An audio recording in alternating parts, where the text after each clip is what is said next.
I had started investing when I was 11. I just dithered away until when I was 7 and 8 and 9. So unfortunately, I didn't get started until I was 11. But I bought my first stock when I was 11, and then I experimented with a whole bunch of things, the timing of stocks and charting and doing all these crazy things. It was a lot of fun.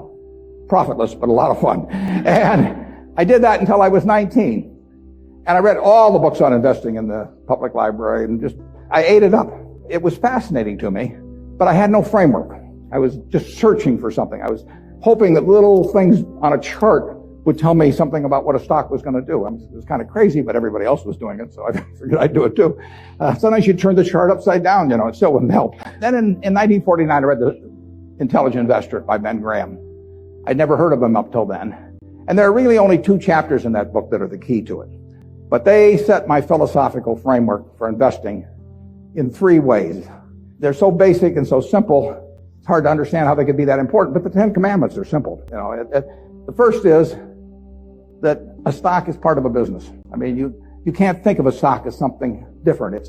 You value a business, and then you divide by the shares outstanding. But what you have to think about is what kind of a business are you getting into, what are its economic characteristics, who are its competitors, what's its management like, all of these things that relate to a business instead of a little ticker symbol. I used to know when I was 11 or 12 the ticker symbols of every company virtually on the New York Stock Exchange. I could mark the boards at Harris Upham, but I didn't know anything. I mean, I knew that X was U.S. Steel and T was AT&T and so on, but I didn't know anything. I didn't know what was behind them. So I had to start looking at these little symbols or these little names in the paper as businesses and decide, how do you value a business? What counts? The second thing in the book is that Graham gives you a marvelous set point in terms of how the investor should react to stock market fluctuations. He talks about his mythical Mr. Market in chapter 8. And there's been no better thing written in terms of the investor's attitude toward stock prices. Most people react the wrong way to stock prices. I mean, they feel good when their stocks go up. They feel bad when they go down. They think the stock market is there to instruct them. And Mr. Market is this partner you have in investing. He's a remarkably obliging partner. This guy comes around every day and he tells you what he'll pay you for your interest in the business or what he'll sell you more at the same price. Nobody ever does that in private business. If you and I owned a gas station together, and I said, every day I want you to come in and offer me your half interest in the station, and I can either buy your half or sell you my half at the same price, and you have to come in every day and do it, you'd be at a terrible disadvantage. And you'd be at a particular disadvantage if you're Mr. Market in the market, because Mr. Market, our friend in the market who obligingly gives you those figures every day, different figures at the end of the day and the start of the day, but he's naming a price at which you'll either buy or sell. The beautiful thing about him is that this guy is an alcoholic manic depressive. I mean, he is as unsound as they come. He wanders around all day, and looks at the crazy things, and he's going to name all kinds of crazy prices. And you don't have to pay any attention to him, except when it's to your advantage to do so. If that's once a year, if it's once every 5 years, it's one stock out of 3,000. All you have to do is sit there. You have no moral responsibility to this jerk. He is naming these numbers. You didn't ask him to, but he's doing it. And all you have to do is pick the one time when he is particularly depressed or particularly manic or particularly drunk or whatever it may be. And the market will be all of those things. And you take advantage of it. And that's what's remarkable about stocks, if you think about it, is that if you look at the high and low on all of these American companies for the last year, you'll see case after case after case where the high is twice the low. Now that's for sound American businesses running along, paying people, selling goods, and so on. If you go out and look at farmland 10 miles from here, there's no way in the world over a year that the farmland is going to range in value from X to 2X. It maybe go from X to 110% of X or vice versa. If you look at an apartment house near here and figures on essentially apartment houses like that over a year, it won't move 10% in a given year. But here are the finest of American businesses, and people just name these numbers that go all over the place. And you don't have to play, except when you want to. That's the important thing. And that's what Graham tells you. The market isn't there to instruct you, to tell you anything. The market is there just basically to serve you when you want it to serve you. One of the most important things to remember in stocks, very hard to do, but people have all these feelings about it. The stock doesn't know you own it. You're sitting there with these certificates for Berkshire. the company doesn't even know you own it, and the stock doesn't. It's trading now, and they don't know you own it. So it has no feelings about you. I mean, you've got all these feelings about it, but it's just part of a business. If Berkshire is worth 75,000 times 1.5 million shares, roughly 110 billion or something like that, it's a good investment. If it isn't, it's a lousy investment, and you have to value the business. And Graham, it's amazing, but people don't do that in Wall Street. You hear price targets or that kind of thing, but you'd see no one write a paper that says, here is the nature of this business over the next 20 years. What should that business sell for? Forget about what it's selling for. In fact, one of the things I always like to do when I'm looking at investments is I like to look at them without knowing the price. Because if you see the price, it automatically has some influence on you.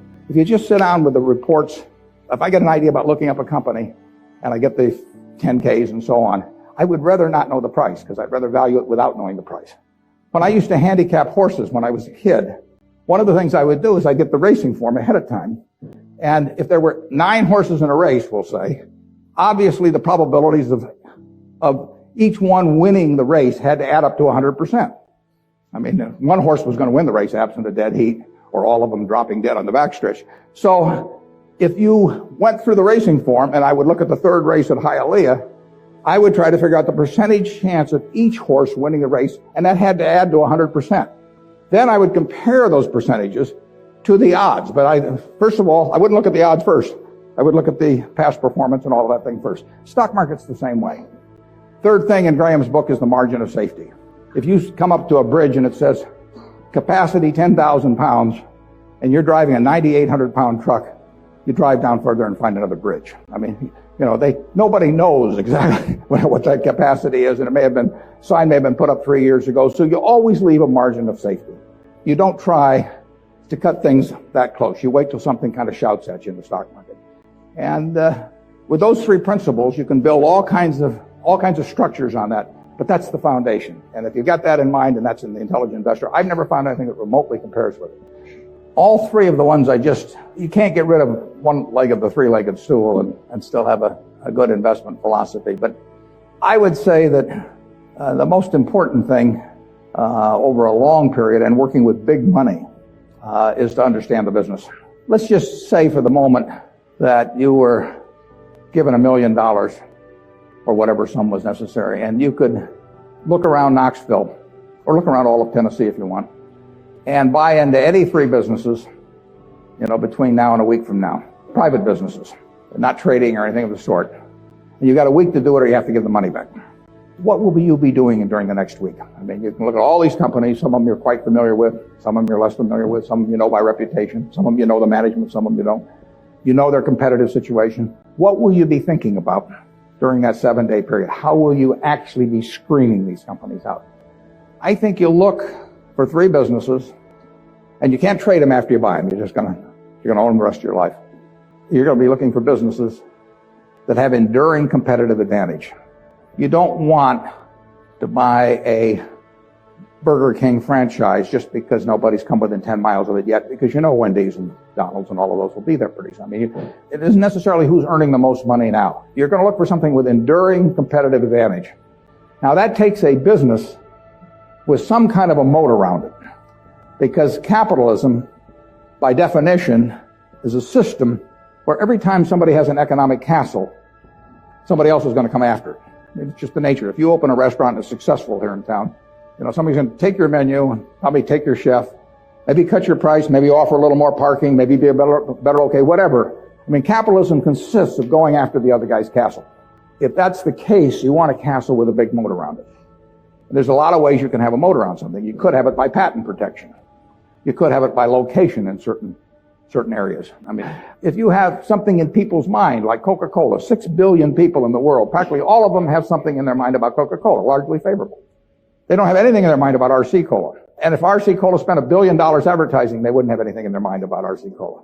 But they've got something in their mind about Coke, and generally it's favorable. That's why Coke wants to be where people are happy, because they want to be at the theater. They want to be at Disney World. They want to be at the World Series. They want always have you drinking that drink of Coca-Cola while at the same time experiencing happiness. And if they do that, they're going to sell a lot of Coca-Cola. And it won't make any difference if somebody is a half a cent less on some serving than Coke. So that's an enduring competitive advantage. And you want it run by honest and able people. You don't want to go in with a crook, and you don't want to go in with a dope. Now, the best businesses to buy are the ones where you could have a dope in there. I mean, Peter Lynch says, buy a business that's so good that an idiot can run it because sooner or later one will, and there's some merit to that. In fact, I got a question the other day from a student group, and they said, what's going to happen to Berkshire when you go gaga? And I said, well, Berkshire's so good that I can go gaga. In fact, I may even be, those are the kind of businesses to own. So you want a management that's able and honest. And then you want a price that's sensible. And that's what you'd look for. You go around Tennessee, got a week to do it, and you'd immediately screen out a whole bunch of things. You just know that they weren't a fertile area, That's an important thing to be able to do, to know, just get rid of all kinds of things. There was a great article in the New Yorker 30 years ago when Bobby Fischer was playing Spassky in a famous chess match which drew attention around the world. And they examined how the mind could, with billions and billions and billions of possibilities, how it could group things so as to immediately cast it down to where you had like 4 options. And of course, when the humans play something like deep thought, or whatever the latest version is of the computer on that computer is making maybe 700,000 or 1 million calculations a second. And the human mind is competing against that, but the computer is checking every possibility. And the human mind somehow has this ability to cast out 99.999% of those things that the computer has to go through in order to focus on the 3 or 4 possibilities that really make sense. And investing's a lot like that. It's not that tough because there aren't that many companies, but you want to cast out all kinds of things. If somebody told me that my life depended on picking among the Dow Jones stocks a group of 10 that would be the best performers or outperform the index as a whole, I would spend my time thinking of the worst companies in there. I would cast out things, and then I would figure I left those behind, and that's an easier way to approach the problem, actually, than trying to pick the 10 best. If you were thinking about the state of Tennessee, there's a whole lot of things you wouldn't examine. You just figure they're too tough. You might decide, car dealerships were too tough. It's always going to be competitive. Who knows whether Ford or General Motors are going to be selling more cars 5 years from now, or whether there's going to be tariffs on foreign cars, or who knows. So you just say, I'll give up on car dealers. I'll think about something else. And that approach that you use there is the same approach you really want to bring to the stock market. You've got 3,000 companies tonight you can look at on the New York Stock Exchange. There's a valuation on every one of them. It'll change tomorrow. You don't have to play. Once a year, if you have 5 good ideas in your lifetime, you get very rich. I tell students sometimes they'd be better off if they had a punch card when they got out of school with only 20 punches on it. Because then, instead of listening to somebody at a cocktail party and then going out the next morning and buying some shares, they'd really think about every punch. That's all the punches you get. 20 punches is plenty. You just have to make sure that you don't do any of them for frivolous reasons. We never want to buy anything small at Berkshire. It just doesn't make any difference. We want to think about things that can move the needle. And that gets tougher as the capital gets greater. But that's the way to focus on investments.